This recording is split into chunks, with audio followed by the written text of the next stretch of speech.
우리가 교회에 나온 목적은 교회 건물을 위해서도 아니고 목사를 위해서도 아닙니다. 가장 중요한 내 생명을 위해서입니다. 우리는 언젠가 이 땅을 떠나게 됩니다. 이 땅을 떠났을 때 영원한 죽음 가운데 갈 것인가, 아니면은 천국에 이르러서 주님과 함께 보내실까 하는 영생의 문제입니다. 이 문제는 매우 심각하고 중요한 문제입니다. 오늘 하나님께서는 거룩하신 하나님으로 말씀하고 있습니다. 그래서 오늘 본문은 그 이름이 거룩하고 두렵다고 그렇게 이야기합니다.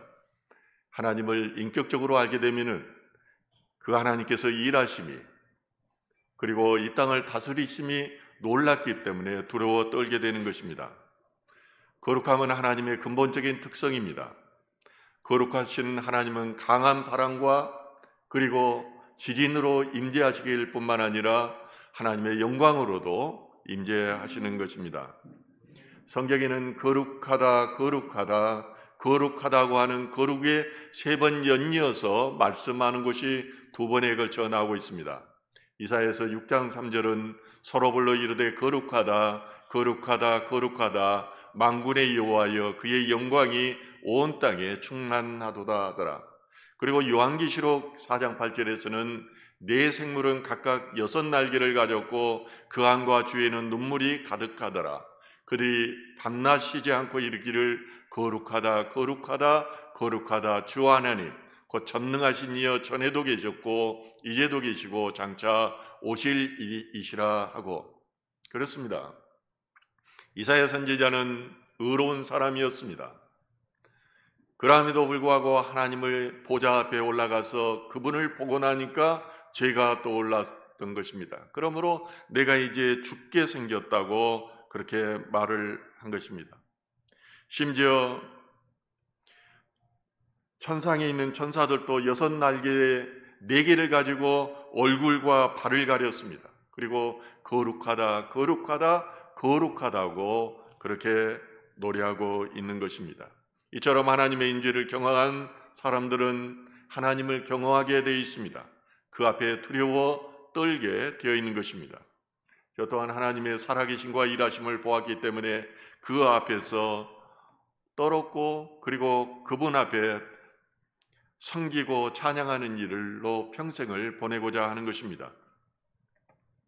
어떤 목사라고 하는 분이 공개석상에서 하나님 까불며 죽으라고 그렇게 말을 했습니다. 비참한 일입니다.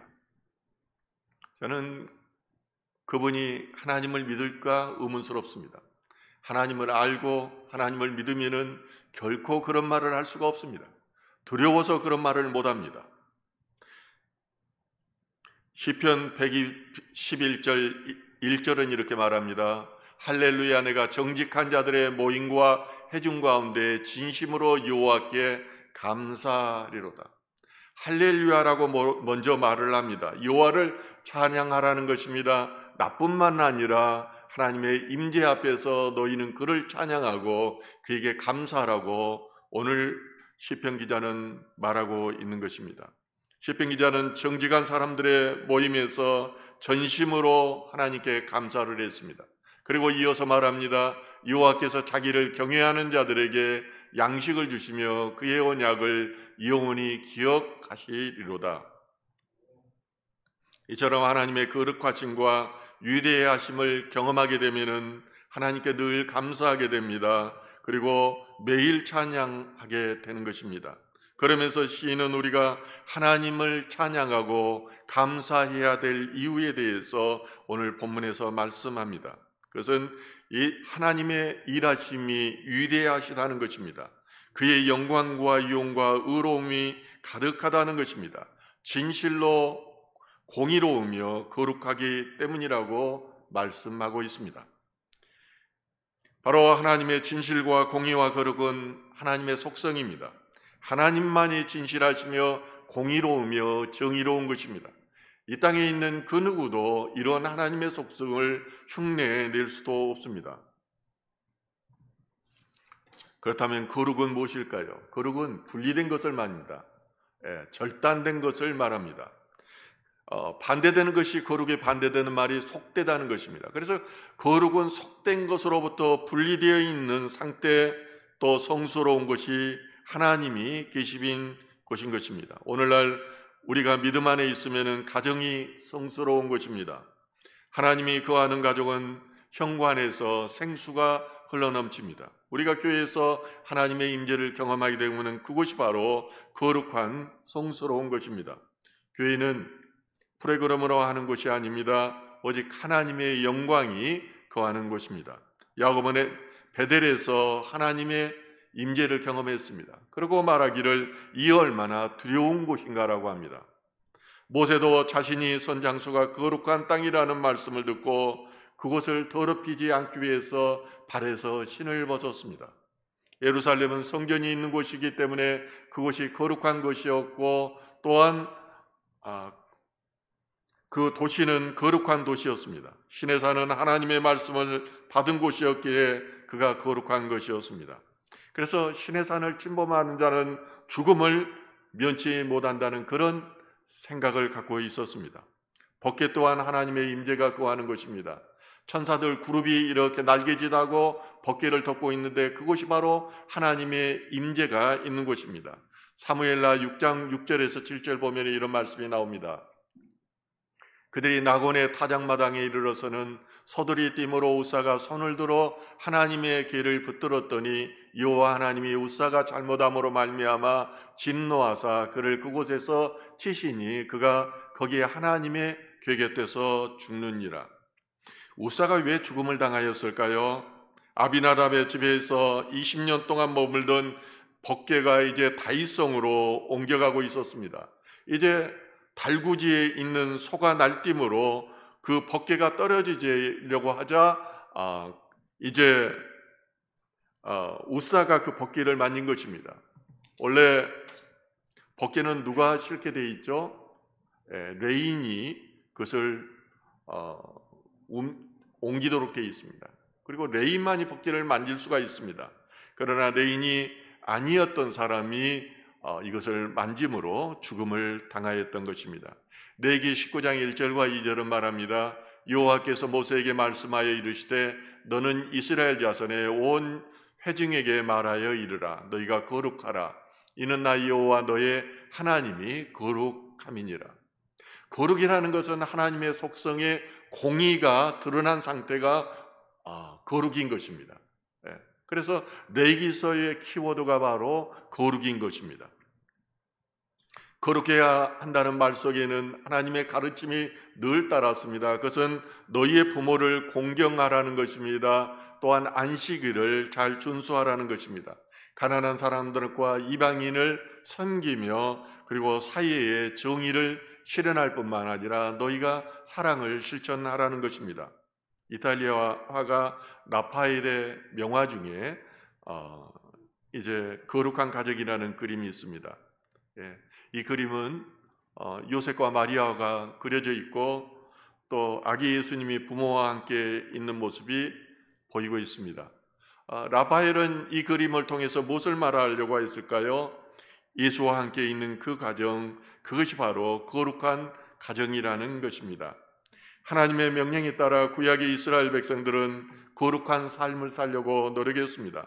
그러나 아무리 제사법에 따라서 살려고 했지만은 그들이 거룩한 삶을 살기가 매우 힘들었습니다. 그들은 이방인이나 나병에 걸린 환자들과 접촉을 피했으며 시체를 만지는 것이나 부정하게 된 사람과의 접촉을 피했습니다. 그래서 나병에 걸린 사람들은 자기와 접촉하는 것을 피하게 하기 위해서 옷을 찢고 머리를 풀며 소리를 질렀는데 그것도 윗입술을 가리면서 외치기를 부정하다, 부정하다 하였던 것입니다. 내가 부정한 사람이니까 내 곁에 오지 말라는 것입니다.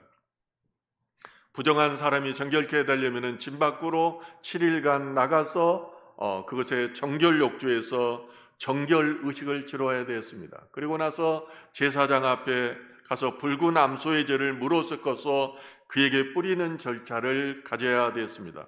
이스라엘 백성들의 정결 의식은 출애굽 당시에 장자들을 쳐서 죽음을 당하였는데 이스라엘 백성의 장자들은 죽음에서 면하게 되었습니다. 이것을 기념하기 위해서 태에서 처음 나온 장자들은 하나님께 거룩한 바침을 있어야 했습니다. 그래서 예수님께서도 이런 정결의식을 치렀습니다. 누가복음 2장 22절과 23절에는 이렇게 말합니다. 모세의 법대로 정결의식의 날이 참에 아기를 데리고 예루살렘에 올라가니 이는 주의 율례를 쓴 바 첫 해에 처음 난 남자마다 주의 거룩한 자라 하리라 한 대로 아기를 주께 드리고. 그렇습니다. 정결의식은 물의 흐름, 물의 씻김과도 관련되는 것입니다. 그래서 물에 씻기는 곳이 없으면 강변에서 예배를 드리기도 했습니다. 그러나 이런 정결의식이 시간이 지나다 보니까 너무 복잡해졌습니다. 그것을 다 지킨다는 것이 어렵게 되었습니다.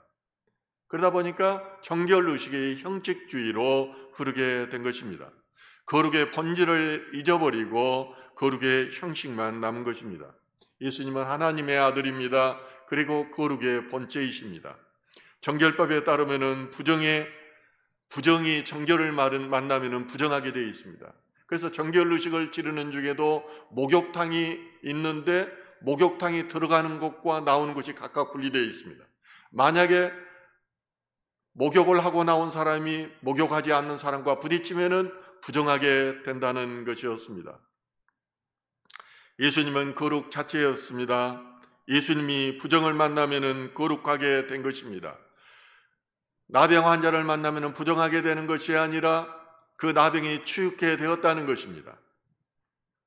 어느 날 바리새파 사람들이 율법학자 몇 사람이 예루살렘에서 예수를 보러 왔다가 예수의 제자 몇 사람을 보게 됩니다. 그들은 식사하기 전에 정결의식에 따라 손 씻는 것을 하지 않았습니다.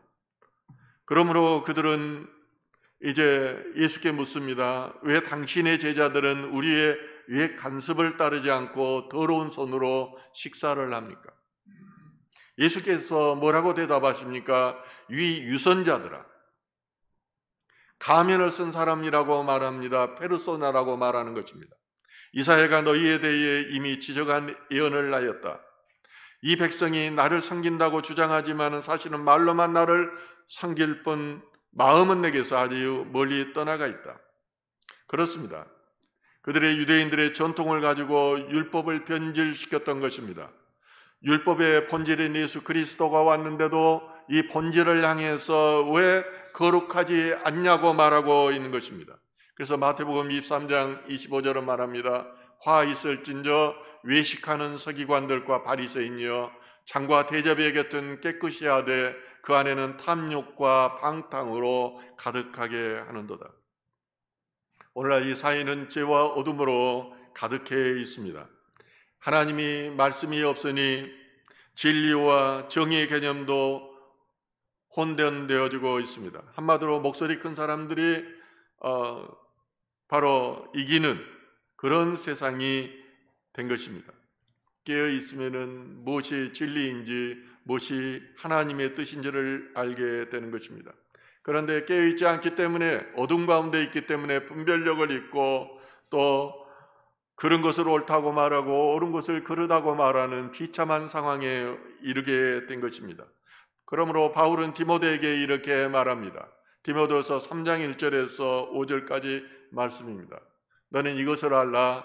말세에 고통하는 때가 이르러 사람들이 자기를 사랑하며 자기를 사랑한다고 말합니다. 돈을 사랑하며 돈을 사랑한다고 말합니다.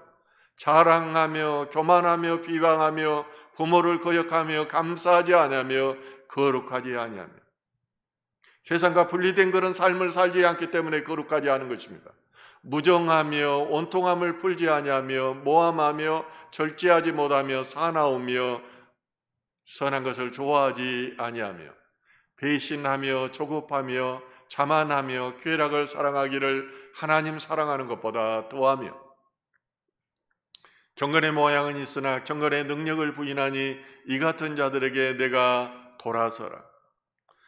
마지막 시대에는 거룩한 것처럼 가장하지만은 실체는 산 가운데 거룩이 없다는 것입니다.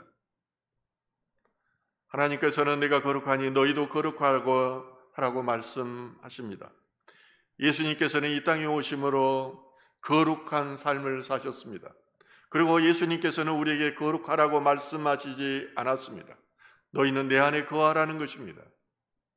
너희가 내 안에 거하면은 거룩의 열매를 맺게 될 거라는 것입니다. 세상이 보지 못하는 빛의 자녀로 될 거라는 것입니다. 세상이 보지도 듣지도 못하는 생명의 열매를 맺게 될 거라는 것입니다. 예수님께서는 십자가에서 죽음으로 거룩하신 하나님의 보좌 앞에 부끄러움 없이 설 수 있게 되었습니다. 예수님께서 거룩하신 하나님의 나라로 가는 그 길이 되어주신 것입니다. 그리고 우리는 바로 그 길류에 서 있는 사람들입니다. 우리가 주님의 말씀을 묵상하고 말씀대로 살려고 했을 때 우리는 주님과 동행하는 삶을 살게 될 것입니다. 그것이 삶의 예배자로 살아가는 것이고 거룩한 삶입니다. 거룩하신 하나님, 거룩하고 의로우신 예수 그리스도를 본받아 마지막 시대에 그리스도의 신부로 정결케 되는 저와 여러분 되기를 주님의 이름으로 축원합니다.